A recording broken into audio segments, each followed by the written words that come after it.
Several thousand people are expected in Portland, Oregon, on Saturday for a right-wing rally in support of Donald Trump and his law and order re-election campaign, as tensions boil nationwide following the decision not to charge officers in Louisville, Kentucky, for killing Breonna Taylor. The Proud Boys, designated as a hate group by the Southern Poverty Law Center, described it as a free speech event to support Trump and the police, restore law and order, and condemn anti-fascists, domestic terrorism, and violent gangs of rioting felons. Local and state elected officials forcefully condemned the event and rushed to shore up law enforcement ranks as left-wing groups organized several rallies in response.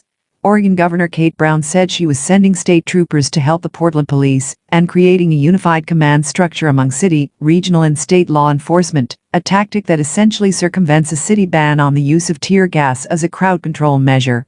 The state police said a massive influx of troopers would be in Portland by Saturday morning. "This is a critical moment," said Brown, a Democrat. "We have seen what happens when armed vigilantes take matters into their own hands. We've seen it in Charlottesville, we've seen it in Kenosha, and, unfortunately, we have seen it in Portland." She was referencing deaths in Virginia, Wisconsin, and Oregon during clashes between those on the right and left. The Proud Boys and Patriot Prayer groups have come time and time again looking for a fight, and the results are always tragic. "Let me be perfectly clear, we will not tolerate any type of violence this weekend. Left, right, or center, violence is never a path towards meaningful change." The Proud Boys, self-described Western chauvinists, have held multiple events in Portland since Trump's election, alongside other right-wing groups such as Patriot Prayer, that often end in clashes with left-wing counter-demonstrators. Last month, a Trump supporter and Patriot Prayer follower was shot dead after some vehicles in a pro-Trump caravan diverted into Portland and crossed paths with left-wing activists. Right and left-wing demonstrators fought in the streets, and some members of the caravan fired paintballs and bear spray. The suspect in the shooting, a self-described anti-fascist, was killed the following week by law enforcement in Washington state.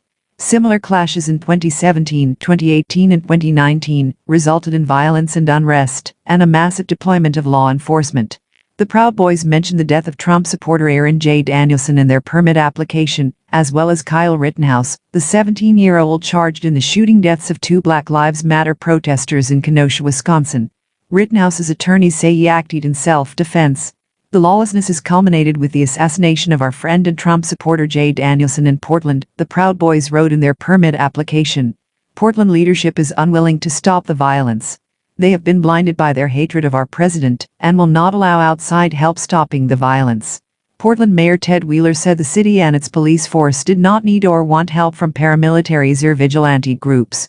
"For the past 3 years, our community has repeatedly had to deal with rallies of this kind, in which participants travel to our city threatening takeovers, touting their combat unit capacity, and openly bragging about the waste of city resources that they can provoke," he said.